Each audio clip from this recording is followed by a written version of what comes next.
कल हम बात कर रहे थे लास्ट में रेजिस्टेंस एंड रेजिस्टिविटी का variation with temperature for insulators.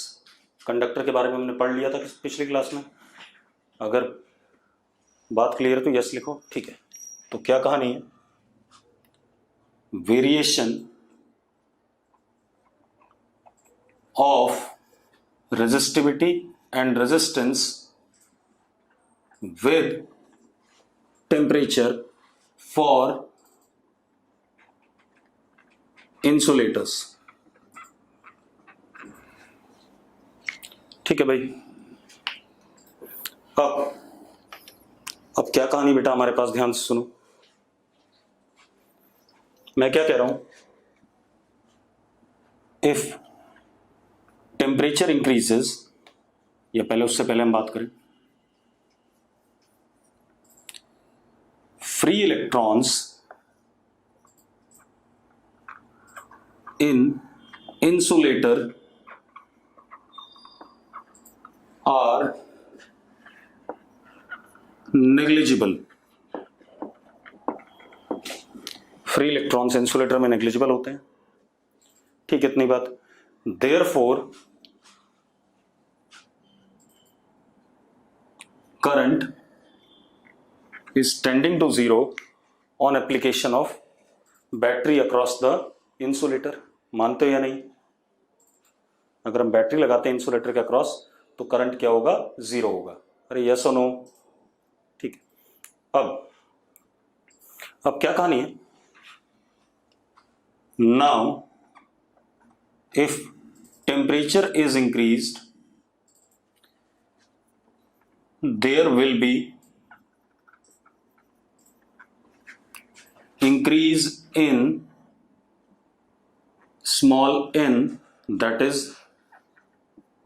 concentration of free electrons। हाँ या ना?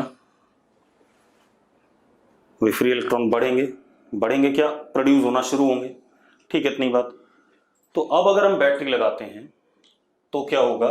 सो ऑन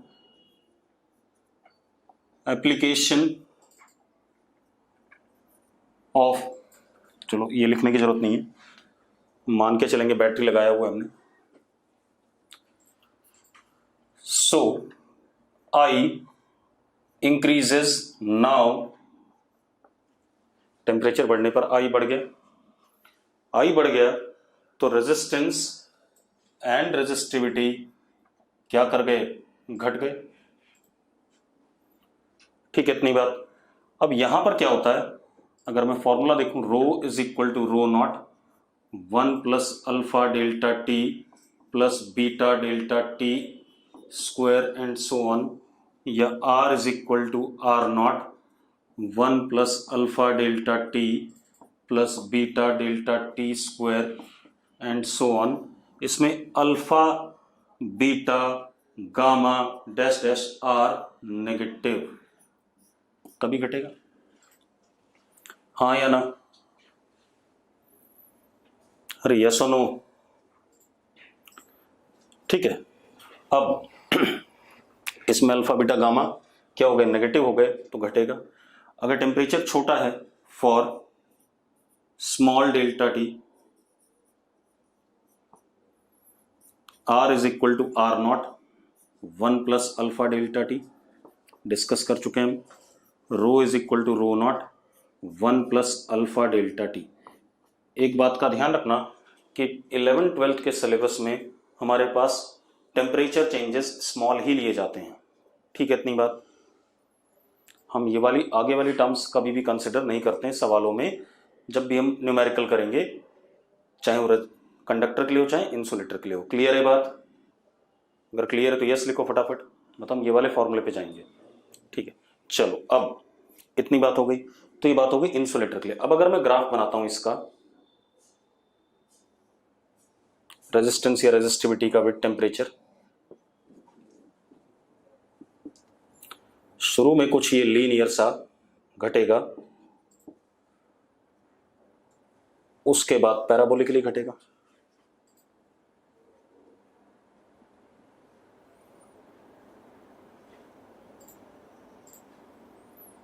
यस और नो, अरे यस और नो, ठीक है। अब ये बात हो गई इंसुलेटर की। और भी कई टाइप के मटेरियल होते हैं, जैसे हमारे पास होता है थर्मिस्टर, सेमीकंडक्टर या सुपर कंडक्टर। उनको हम डिस्कस बाद में करेंगे, अभी नहीं करेंगे, ठीक है, इतनी बात। अब क्या कहानी हमारे पास,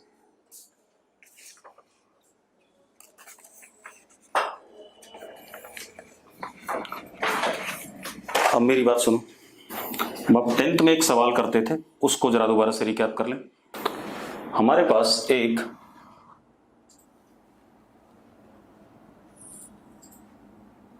सिलिंड्रिकल कंडक्टर है यूनिफॉर्म क्रॉस सेक्शन का,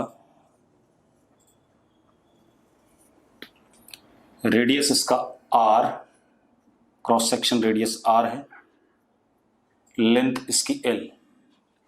तो इसका रेजिस्टेंस हो गया R is equal to rho L by pi R square.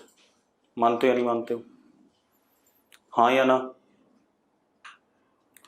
अरे यस और नो। अब मेरी बात सुनो। इफ ये कैसा था, सिलिंड्रिकल कंडक्टर,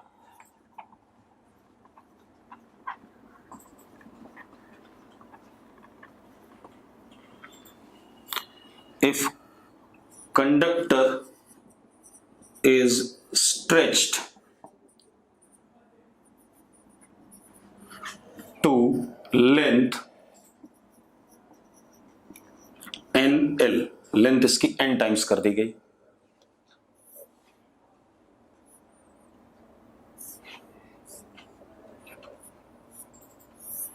तो इसका रेडियस भी बदलेगा बेटा, ऑब्वियस है,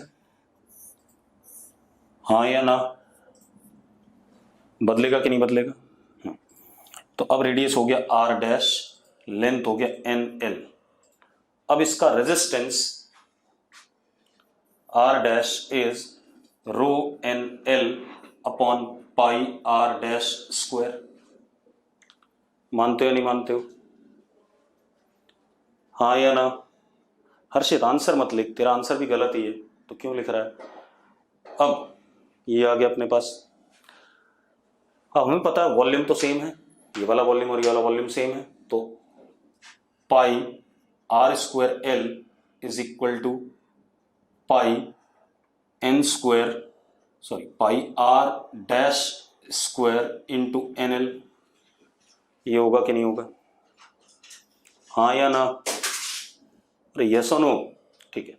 तो हम लिख सकते हैं पाई R dash square is pi R square upon N, लिख सकते हैं भाई, L से L कट गया, अरे बोलो यार, ठीक है। तो जरा देखो, R डैश नाउ बिकम्स रो NL upon pi R square upon N, तो N ऊपर गया, N स्क्वायर आ गया N स्क्वायर के नहीं। अब रो L upon pi R square original resistance है, तो क्या हो गया, R dash is N square times R। Yes और नो, अगर यस है तो यस लिखो फटाफट जल्दी से, सबको समझ में आ गया, ठीक है। अब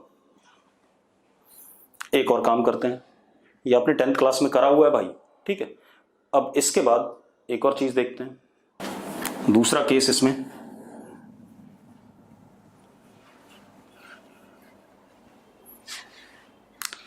if conductor is stretched such that R dash becomes NR,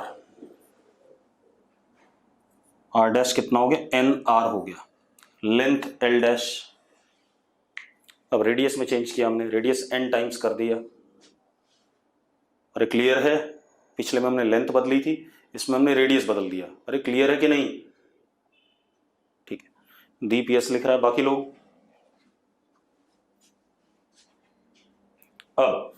अब क्या कहानी है, R dash is equal to rho L dash upon pi N square R square, हाँ या ना? ठीक है, कोई दिक्कत नहीं इसमें, किसी को इशू है? नहीं।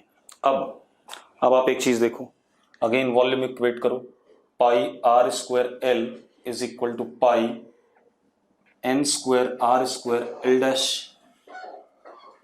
हाँ या ना? तो पाई आर स्क्वायर से पाई आर स्क्वायर कट गया, L dash is L by N square.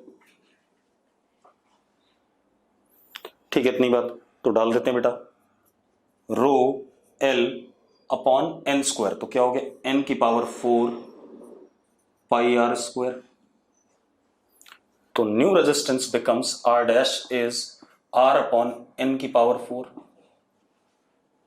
Clear है सबको? अगर क्लियर है तो यस लिखो फटाफट। तो अगर रेडियस आप चेंज करते हो, मतलब एन टाइम करते हो, तो आर अपॉन एन की पावर 4, लेंथ अगर आप एन टाइम करते हो तो एन स्क्वायर टाइम्स हो जाएगा रेजिस्टेंस। क्लियर है भाई? दोनों चीजें हो गई, हो गया। चलो अब आगे बात करते हैं बेटा, एक और क्वेश्चन देखते हैं। अब मेरी बात सुनो,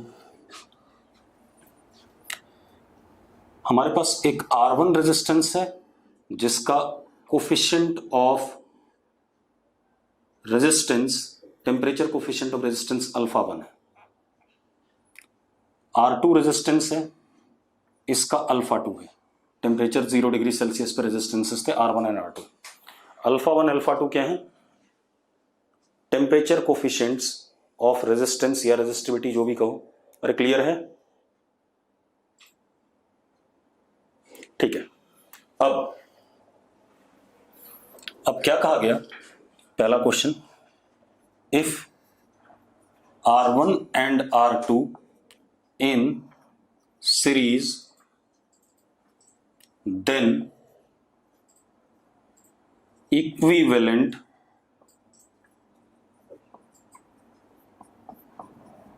temperature coefficient of resistance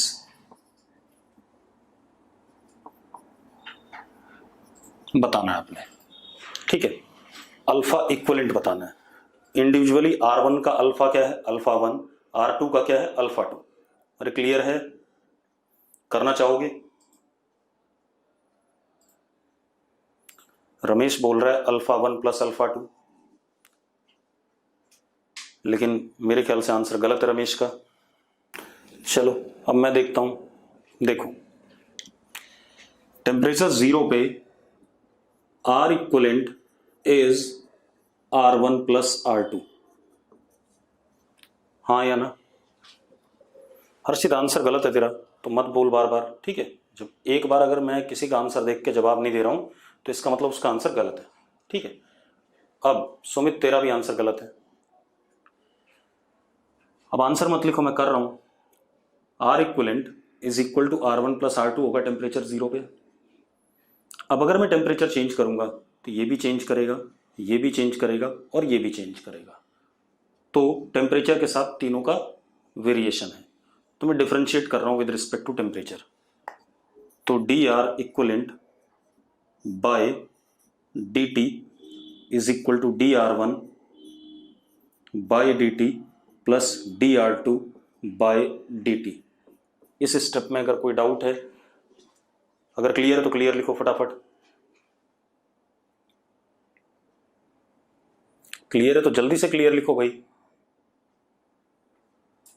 ठीक है, अब मैंने एक चीज पढ़ाई थी आपको, टेम्परेचर कोफिशिएंट की डेफिनेशन होती है alpha is equal to 1 upon R D R by D T. याद है? कल बताया था मैंने, बताया था भाई? ठीक है, ठीक। अब जरा देखो, तो D R by D T क्या होगा? Alpha into resistance. D R by D T क्या होगा? Alpha into resistance. तो बेटा जरा देखो, D R equivalent by D T को मैं लिख सकता हूं alpha equivalent into R equivalent. लिख सकता हूं या नहीं इस चीज को? इसको क्या लिख सकता हूं, alpha 1 R1 plus alpha 2 R2। इस स्टेप में कोई दिक्कत है? अगर क्लियर है तो क्लियर लिखो फटाफट जल्दी से। अब जरा देखो, तो alpha equivalent is alpha 1 R1 plus alpha 2 R2 upon R equivalent is R1 plus R2। ये आ गया रिजल्ट। आगे कि नहीं आ गया? अरे यस और नो? अगर ये 3 होते, ठीक है, तो alpha 1 R1 plus alpha 2 R2 plus alpha 3 R3 upon R1 plus R2 plus R3 हो जाता। मतलब हम इसको ऐसे लिख सकते हैं, alpha equivalent is summation alpha I RI upon summation RI। हाँ या ना? हाँ या ना? फिर मैं एक आधे से पूछ लेता हूं, RI से RI काट दूं भाई? इस RI से इस RI को काट दूं क्या? हर्षित, काट दूं इसे? अरे रमेश क्या कर रहा है? नहीं काट सकता भाई, कैसी बातें कर रहे हो? ठीक है, अब सुनो भाई, चलो अब देखो अगला। अगर R1 R2 किस में है? पैरेलल में है। पैरेलल वाला करते हैं, ये आप लोग करोगे। देन आपको टेम्परेचर कोफिशिएंट इक्विवेलेंट रेजिस्टेंस का बताना है। बताना चाहोगे? मैंने ये नहीं पूछा क्या करके आएगा, आंसर निकालो। नॉन मेड वालों, नॉन मेड वाले हैं नहीं क्या क्लास में आज? चलो मैं बता देता हूं, देखो एक minute. 1 upon R equivalent is equal to 1 upon R1 plus 1 upon R2। कोई दिक्कत है इसमें? अब R1 R2 और R इक्विवेलेंट तीनों टेम्परेचर के फंक्शन हैं, तो तीनों को डिफरेंशिएट कर दिया विद रिस्पेक्ट टू टेम्परेचर, तो कितना आ गया? Minus 1 upon R square equivalent, तो 1 अपॉन R इक्विवेलेंट का square D R equivalent by D T is equal to 1 upon R1 square D R equivalent, sorry D R1 upon D T plus 1 upon R2 का square D R2 upon D T. तो सब में minus था, minus cut गया। ठीक है भाई, अरे क्लियर है तो यस लिखो। अगर आपको कोई दिक्कत नहीं तो यस लिखो फटाफट। ठीक है, अब मुझे पता है D R by D T होता है अल्फा इंटू आर, तो क्या लिखा मैंने? 1 अपॉन आर इक्विवेलेंट का square alpha equivalent into R equivalent is equal to 1 upon R1 का square R1 alpha 1 plus 1 upon R2 का स्क्वायर अल्फा 2 R2। मानते हो या नहीं मानते हो? अगर ये स्टेप क्लियर है तो यस लिखो। ठीक है भाई, अब जरा देखो कुछ चीजें गायब हो गई। ये इससे कट गया, ये इससे कट गया, ये इससे कट गया, तो क्या आ गया? Alpha equivalent upon R equivalent is equal to alpha 1 upon R1 plus alpha 2 upon R2। Alpha equivalent is equal to R equivalent alpha 1 R2 plus alpha 2 R1 upon R1 R2, और R equivalent क्या होगा? R1 R2 upon R1 plus R2। ये इससे cut गया, तो जरा देखो alpha equivalent क्या आ गया?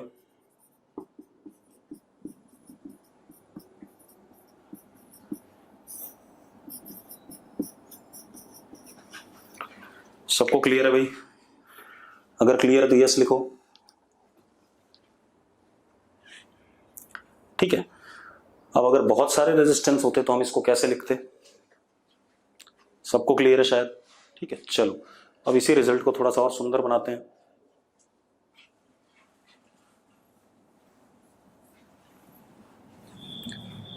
मैंने क्या करा, न्यूमरेटर और डिनोमिनेटर दोनों को R1 R2 से डिवाइड कर दिया, तो क्या बना?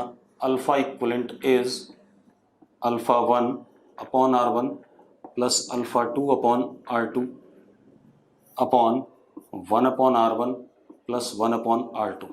ऐसा बना कि नहीं बना? देखो जरा, न्यूमरेटर और डिनोमिनेटर दोनों को R1 R2 से डिवाइड कर दिया, ये रिजल्ट बनेगा कि नहीं बनेगा? तो अब अगर बहुत सारे रेजिस्टेंसेज हैं पैरेलल में, तो alpha equivalent is simply summation alpha I upon are I upon summation 1 upon are आई। हाँ या ना? यस और नो? जल्दी यस लिखो अगर क्लियर है तो। अब इसके बाद हम एक और बात करें। अब हम दोबारा से आते हैं बैटरी पे, बैटरी को दोबारा से एनालाइज करते हैं एक बार, ठीक है? दोबारा वही चीज रिपीट होगी ज्यादातर, ठीक है? तो एक बार दोबारा से उसे एनालाइज कर लें बैटरी को, ठीक है? फिर हम सर्किट्स पे आएंगे, ठीक? तो बैटरी देखो, बैटरी में हमारे पास क्या होता है? एक हायर पोटेंशियल वाला टर्मिनल, एक लोअर पोटेंशियल वाला टर्मिनल,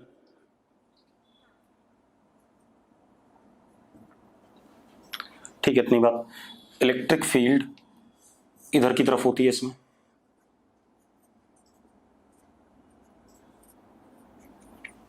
ठीक है? इतनी बात। अब for ideal battery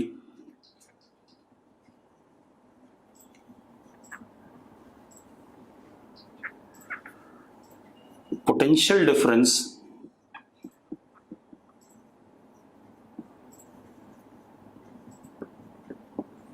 across terminals is fixed, हमेशा फिक्स रहेगा भाई, कभी नहीं चेंज करेगा, ठीक है? इतनी बात। मैं ईएमएफ डिफाइन करने जा रहा हूं, अभी बताता हूं, ठीक है? इतनी बात। अब हम इस बैटरी को एक्सटर्नल सर्किट में लगा देते हैं,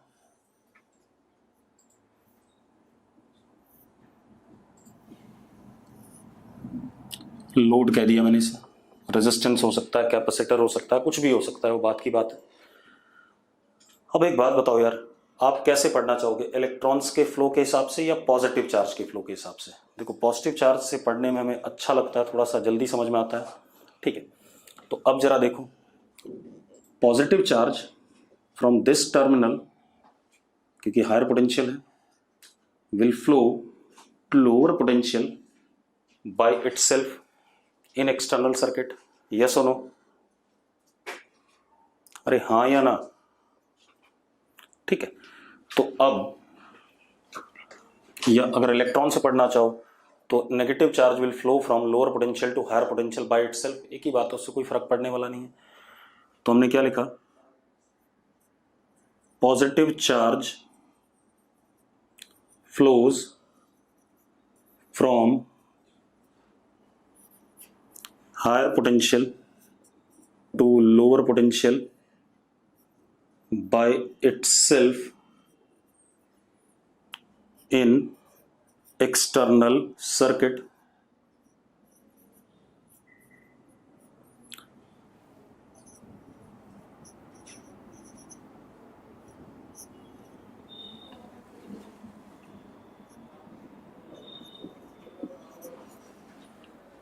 इस वजह से करंट एक्सटर्नल सर्किट में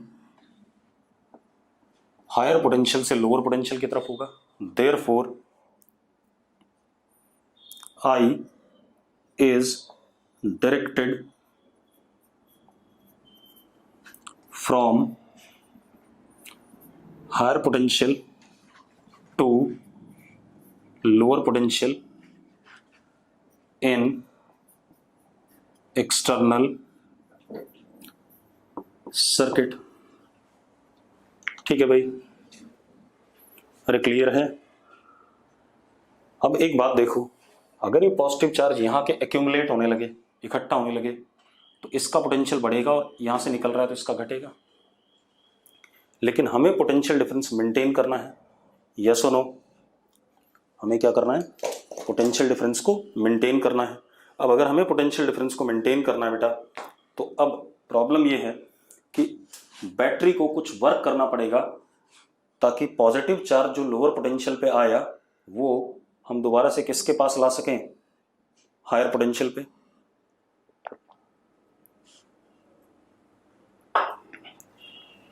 तो इसका मतलब यहां पे जो DQ आया उसको इधर की तरफ कोई ना कोई फोर्स ले जा रहा है, एक्सटर्नल एजेंट। वो केमिकल एक्शन हो सकता है बैटरी का, ज्यादातर आपकी बैटरी केमिकल एक्शन की बनी हुई है, ठीक है। लेकिन जब ये इसको इधर ले जा रहा होगा तो इस पे इस डायरेक्शन में एक इलेक्ट्रोस्टैटिक या इलेक्ट्रिक फोर्स लग रहा होगा, that is DQ into E vector इधर की तरफ। यस और नो?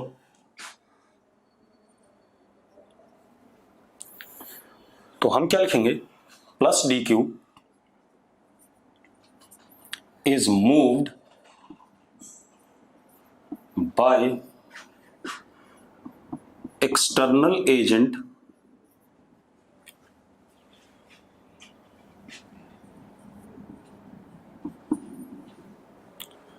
against electric force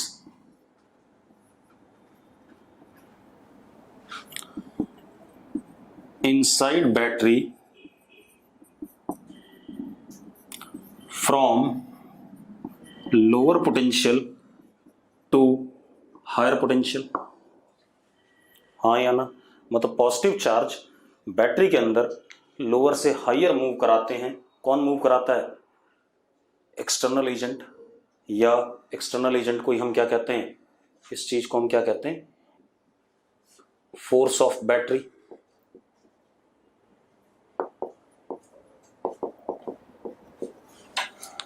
ठीक है। अब इसका मतलब I is directed from lower potential to higher potential inside battery।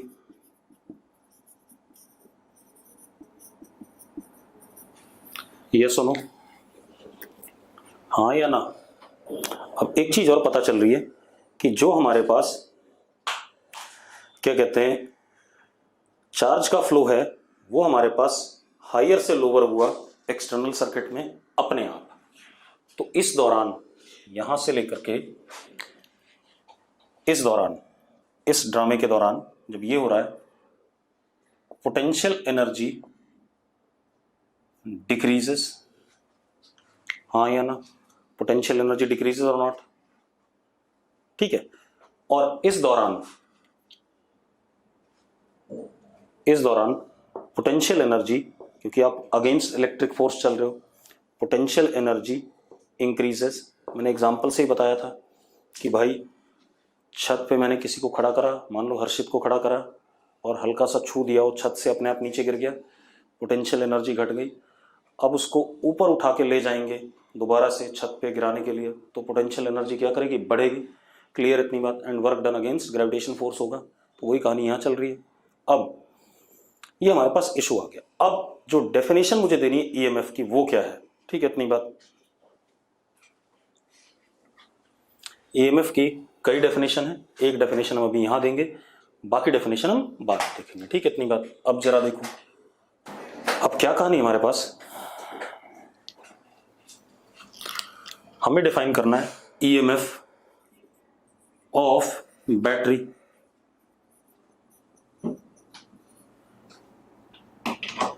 Electromotive force, full form इसका क्या? Electromotive force. एक्चुअल में फोर्स नहीं होता है, ये ध्यान रखना। नाम से भले ही इलेक्ट्रोमोटिव फोर्स लग रहा हो, ठीक है, इतनी बात, लेकिन ये फोर्स नहीं है। ठीक है, ये एक पोटेंशियल डिफरेंस है जो कि कॉज है चार्ज का एक्सटर्नल सर्किट में फ्लो होने का। ठीक है, इतनी बात। अब देखो जरा, अब क्या कहानी है? EMF of battery is defined as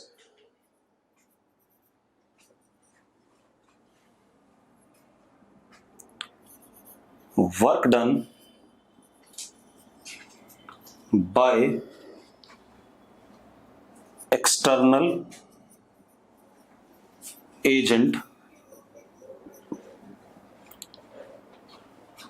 or by battery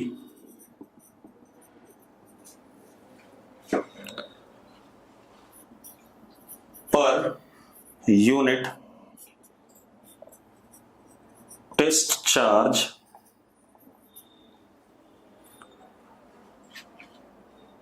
in moving test charge from lower potential terminal to higher potential terminal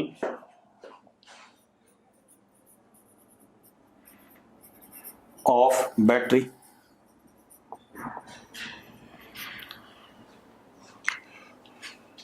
तो इसी को हम एक और चीज कह सकते हैं कि भाई अब जरा देखो, हम ऐसे भी डिफाइन कर सकते हैं कि it is defined as work done against electric force in moving unit positive, मतलब work done by against electric force per unit test charge in moving test charge from lower potential terminal to higher potential terminal of battery.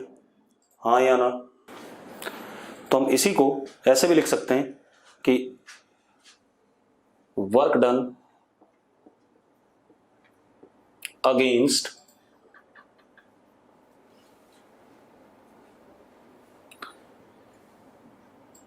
Electric force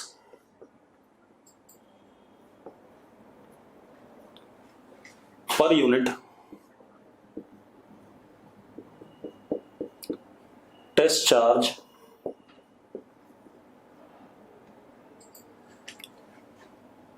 in moving test charge from lower potential to higher potential of battery। तो mathematically क्या हो गया, dW is F external into D। अगर ये distance separation D है मान लेते हैं, dW is F external into D, अगर टर्मिनल्स के बीच में सेपरेशन D है। अरे क्लियर है? ठीक है। अब dW is equal to F external magnitude में किसके बराबर, dQ into E के। तो कितना हो गया, dQ into E into D। ऐसा हो गया कि नहीं हो गया? हाँ या ना? अब जो EMF है that is dW upon dQ, this is defined as what EMF, it is electric field into separation between the plates.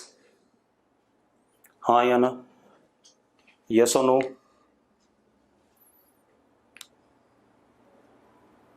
ठीक है।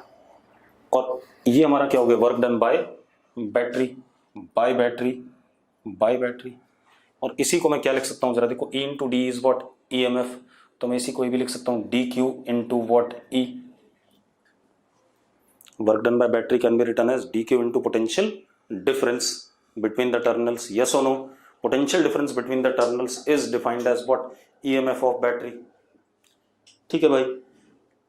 अरे क्लियर है? चलो अब एक कहानी यह है कि हर बैटरी के साथ, मतलब बैटरी के टर्मिनल्स के बीच में कुछ ना कुछ मटेरियल तो होता ही है। ठीक है, तो कुछ मटेरियल होता है तो उसकी कुछ ना कुछ क्या होती है, रेजिस्टेंस होती है। ठीक है, इतनी बात। बैटरी के बीच में कुछ मटेरियल होता है, वो केमिकल हो सकता है, इलेक्ट्रोलाइट हो सकता है, जो भी होगा। ठीक है, इतनी बात। तो उसकी कुछ ना कुछ क्या होगी, रेजिस्टेंस होगी। तो उसको हम कहते हैं इंटरनल रेजिस्टेंस ऑफ बैटरी। मतलब सारी बैटरीज की कुछ ना कुछ इंटरनल रेजिस्टेंस हमेशा होती है। ठीक है, आइडियल केस में हमने नहीं ली, अब हम ले रहे हैं। ठीक है, इतनी बात। एवरी बैटरी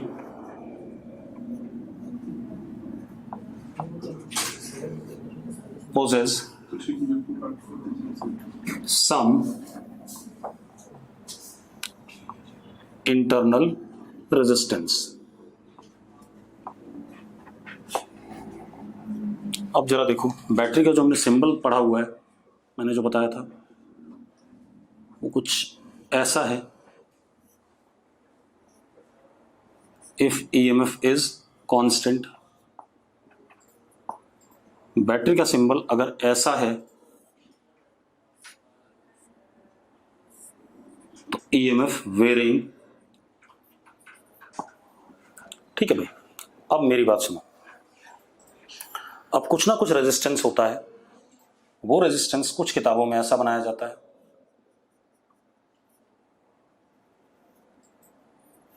बैटरी के एक साइड में बना दिया E and this R is what, internal resistance, small r से डिनोट करूंगा।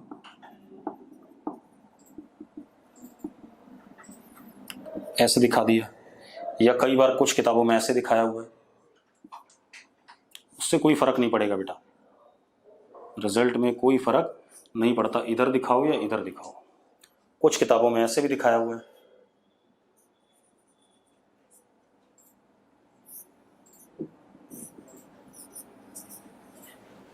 ठीक है, इतनी बात। तो symbolic representation of non ideal battery is any one of these, आप कुछ भी ले सकते हो जैसा सर्किट में गिवन हो। अंग्रेजों की किताबें देखोगे तो ऐसे, हमारी किताबों में ऐसे दिखा रखा है, ठीक है, इतनी बात, कोई दिक्कत नहीं इसमें। यस और नो, अरे यस और नो जल्दी बोलो। ठीक है, अब क्या कहानी है,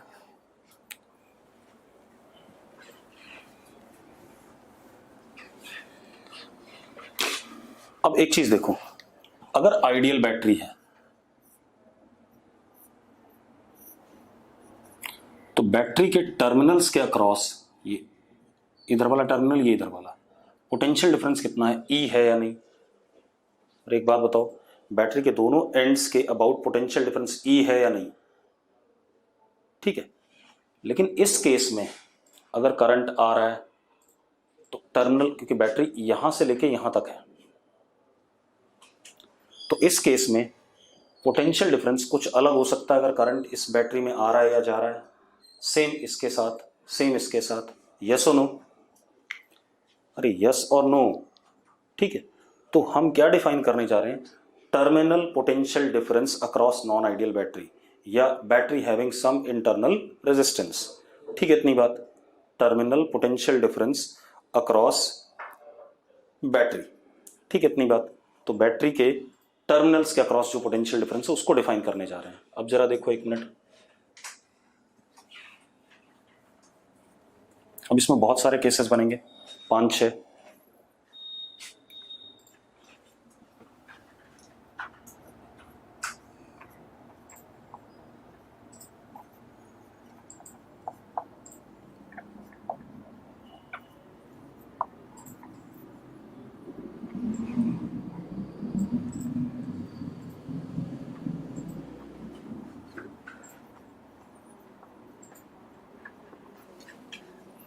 terminal potential difference across battery. अब मेरी बात सुनो, पहला case, battery acts as source, मतलब बैटरी एनर्जी प्रोवाइड करेगा। Battery acts as what, source, किसी लोड को एनर्जी प्रोवाइड करेगा। तो देखो जरा कैसे,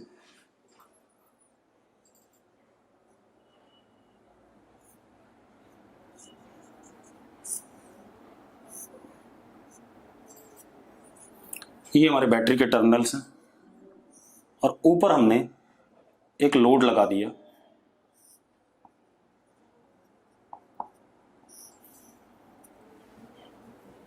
ठीक है, ये ए और ये B are terminals of battery. मेरी बात सुनो, ये किसका एग्जांपल हो गया, मैं बता देता हूं। जैसे जब आप मोबाइल को यूज करते हो, ठीक है, इतनी बात, तो मोबाइल की battery provides display as well as क्या कहते हैं, साउंड, डाटा, ठीक है। तो डिस्प्ले, साउंड, डाटा में जो कंजम्पशन ऑफ एनर्जी हो रहा है वो मोबाइल की बैटरी का हो रहा है, ठीक है, and those things are considered as load, ठीक है, इतनी बात। और बैटरी उस एनर्जी को क्या कर रहा है, प्रोवाइड कर रहा है। धीरे धीरे बैटरी क्या हो जाती है, डिस्चार्ज हो जाती है, क्योंकि मोबाइल की बैटरी में ऐसा मैकेनिज्म नहीं होता कि अपने आप चार्ज को लोअर पोटेंशियल से हायर पोटेंशियल की तरफ हम ले आए, ठीक है, इतनी बात। तो मेरा पर्पस सिर्फ ये है कि मोबाइल की बैटरी जब चार्ज है उसके बाद आप उसको यूज कर रहे हो फॉर एनी पर्पज, तो that battery is source and the purpose is what, load. वो चाहे स्ट्रीमिंग हो, वीडियो स्ट्रीमिंग हो, ऑडियो हो, या क्या कहते हैं डाटा हो।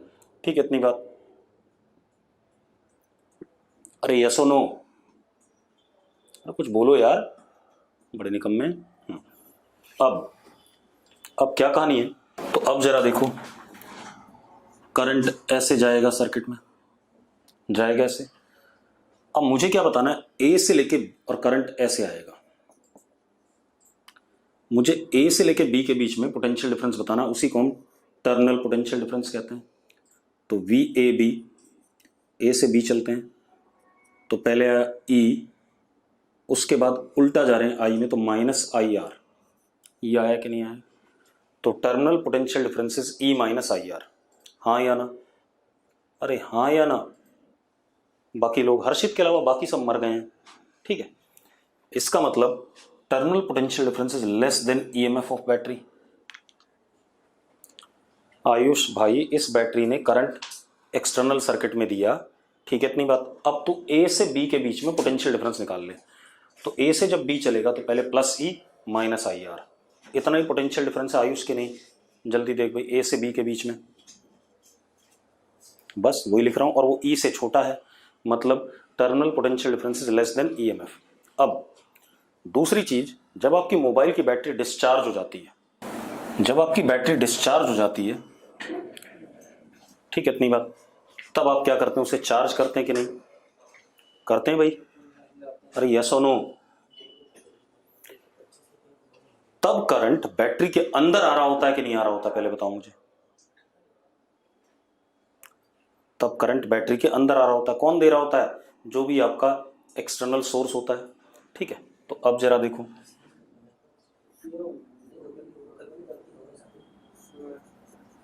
ये हमारी बैटरी है,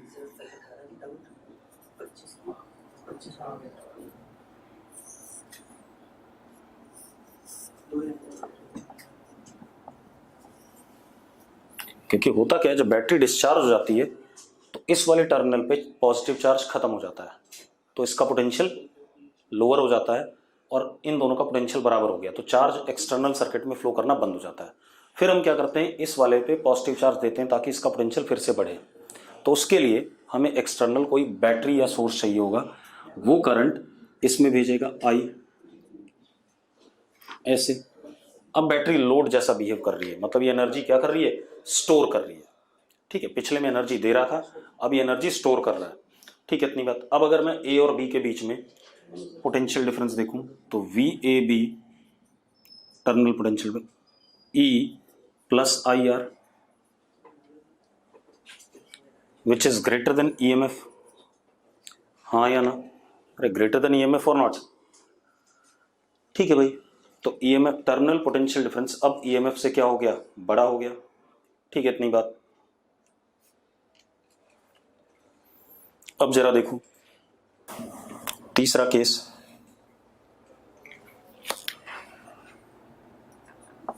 when battery is open circuit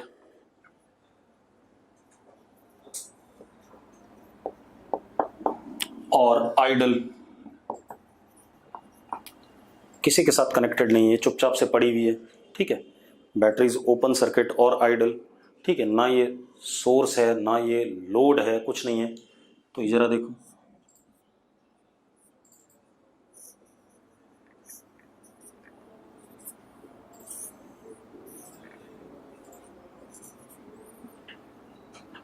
अब एक बात बताओ, ओपन सर्किट में क्या करंट फ्लो करेगा?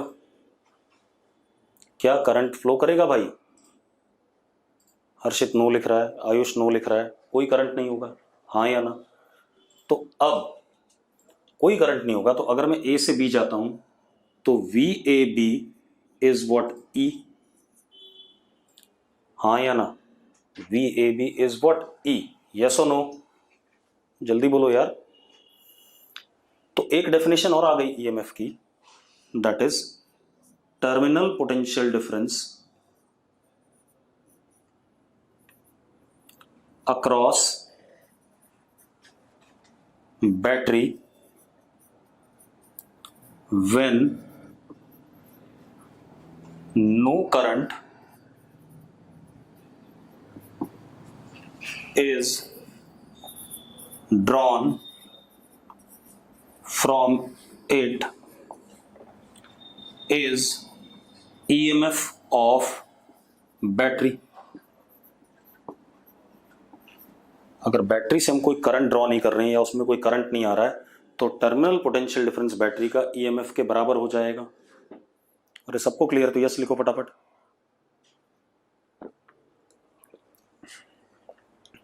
ठीक है, अब एक और चीज, चौथा केस क्या?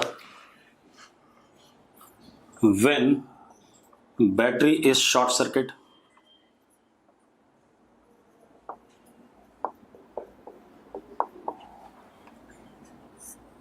मतलब कोई लोड वगैरह नहीं लगाया गया और बैटरी के दोनों टर्मिनल्स को ऐसे जोड़ दिया गया वापस, ये ए और ये बी,